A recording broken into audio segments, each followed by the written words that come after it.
इस संसार में दो तरह के संविधान हैं। अगर हम संविधान की बात करते हैं कि संविधान किसने लिखा, तो उस समय जो उत्तर आएगा वह लौकिक उत्तर। पूरे संसार में दो तरह के संविधान हैं, एक लौकिक संविधान है और एक अलौकिक संविधान। एक ऐसा संविधान जिसे परमपिता परमेश्वर ने लिखा, जो किसी के साथ भेदभाव नहीं किया, किसी के साथ भेदभाव नहीं किया, सबको समानता की दृष्टि से रखा और सबको कर्म के अनुसार उसका पारितोषिक भी दिया, उसका फल भी दिया। लेकिन जैसे ही हम लौकिक संविधान की बात करते हैं, जिसे किसी व्यक्ति विशेष के द्वारा लिखा गया, जिसे किसी मनुष्य के द्वारा लिखा गया, उसमें भेदभाव आता, उसमें ऊंचे नीच का भेदभाव मिलेगा, उसमें बड़े और छोटे का भेदभाव मिलेगा, उसमें कहीं ना कहीं आपको भेदभाव मिलेगा, क्योंकि वह लौकिक संविधान है, किसी व्यक्ति विशेष के द्वारा लिखा गया है और व्यक्ति विशेष जो होता है वह काल चक्र से प्रेरित होता है और उसके जीवन में घटनाएं जो होती हैं उस प्रभाव और स्वभाव से वह पीड़ित होता है। अब सोचो, एक व्यक्ति को जीवन में कभी शक्कर खाने को नहीं मिला, किसी वजह से उपलब्ध नहीं होता, हमें उसका स्वाद नहीं, लेकिन हमने सुना कि शक्कर बड़ा स्वादिष्ट होता है, शक्कर बड़ा स्वादिष्ट होता है, उसका आनंद भी बड़ा अद्वितीय है। लोग कहते हैं कि आज हमने शक्कर खाया, लोग कहते हैं कि आज हमने ये मिष्ठान खाए, आज हमने लड्डू खाए, आज हमने पेड़े खाए, लेकिन सब में देखो कहीं ना कहीं शक्कर है, एक मिठास।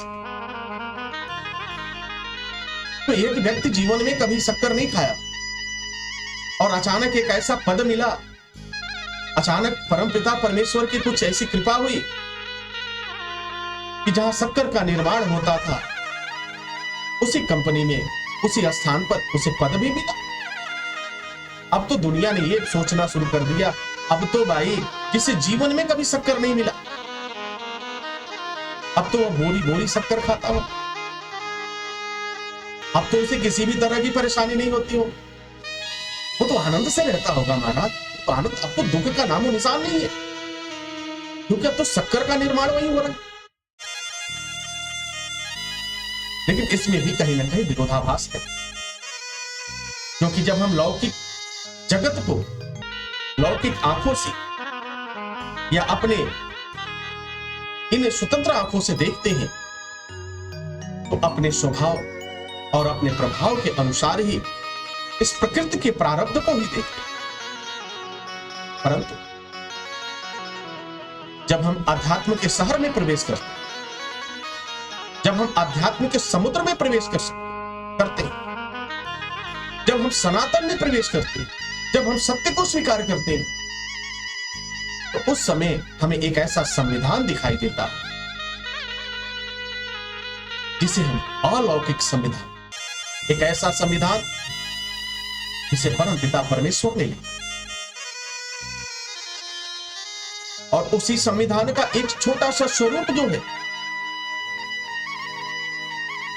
बाबा तुलसी ने लिखा, जिसे हम रामचरितमानस के नाम से जानते। ठीक इसी तरह का एक संविधान और है जिसे हम श्रीमद् भागवतम के नाम से जानते। ठीक इसी तरह से एक संविधान और है जिसे हम श्री शिव महापुराण के नाम से, ठीक इसी तरह से एक संविधान और है जिसे हम श्रीमद् देवी भागवतम पुराण के नाम से जानते। ये अलौकिक संविधान के वे हिस्से हैं, ये वे भाग हैं जो मानव कल्याण के, किसी भी संविधान में किसी के साथ भेदभाव नहीं, क्योंकि यह परमपिता परमेश्वर की वाणी है और परमपिता परमेश्वर की वाणी ही वास्तविक संविधान। आज तो हम आभासी संविधान में जीते हैं, एक ऐसा संविधान जो अपने स्वेच्छा अनुसार उसका निर्माण किया। किसी में किसी को ऊंचा दिखा दिया और किसी में किसी को नीचा दिखा दिया, किसी को बड़ा कह दिया, किसी को छोटा कह दिया। ये तो एक संतुलन वाला संविधान तो हो ही नहीं सकता। तो दो तरह जब प्रश्न आता है कि संविधान किसने लिखा, तो अगर लौकिक जगत में प्रश्न किया गया कि संविधान किसने लिखा, तो लौकिक आंसर ही आपको देना होगा, इसका जवाब देना होगा कि लौकिक संविधान को लिखने वाले इतने लोग थे। लेकिन जब अलौकिक संविधान की बात आएगी तो वहां सिर्फ एकमात्र एक व्यक्ति था अलौकिक संविधान में, जिसे हम परम पिता परमेश्वर के नाम से, ईश्वर के नाम से, और अगर उसे एक स्वरूप दे तो उसे हम मर्यादा पुरुषोत्तम भगवान राम के नाम से, प्रेम और करुणा के महत्व को, वास्तविक दर्शन को दिखाने वाले परमपिता परमेश्वर भगवान श्री कृष्ण ने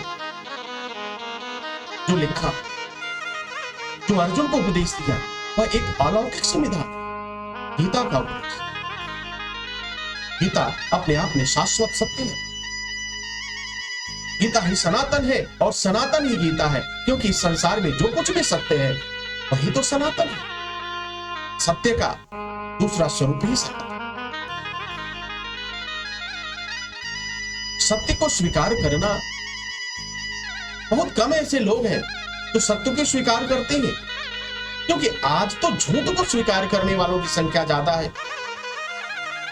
क्योंकि कभी कभी तो हम लोकतंत्र की भी बात कर लेते, और लोकतंत्र में झूठ और सत्य की बात नहीं चलती। लोकतंत्र में धर्म और अधर्म की बात नहीं चलती, यहां तो संख्या की बात है। अगर अधर्म की संख्या अधिक हो गई तो शासन आपका होगा, अगर धर्म की संख्या अधिक हुई तो सत्ता आपके हाथ में चली। तो कहीं ना कहीं इसमें विभेद तो है, विरोधाभास है। अब जरा आप कल्पना करिए, आप विचार करिए कि अगर अधर्म ने शासन करना प्रारंभ कर दिया तो वो राजा बेन की तरह दुष्ट ही तो होगा, कंस की तरह राक्षसी प्रवृत्ति का ही तो होगा, रावण की तरह नारी की मर्यादा को हरण करने वाला ही तो होगा। ये तो अधर्म का शासन है और ये अधर्मी संविधान भी। तो संविधान की जब भी बात आएगी तो दो तरह के संविधान आप देख पाएंगे, जिसे लौकिक और अलौकिक के नाम से आप जानेंगे। तो जहां जिस तरह का उत्तर की आवश्यकता हो वहां उस तरह का उत्तर आपको देना चाहिए, क्योंकि समय के अनुसार हर व्यक्ति अपने आप में परिवर्तन करता है।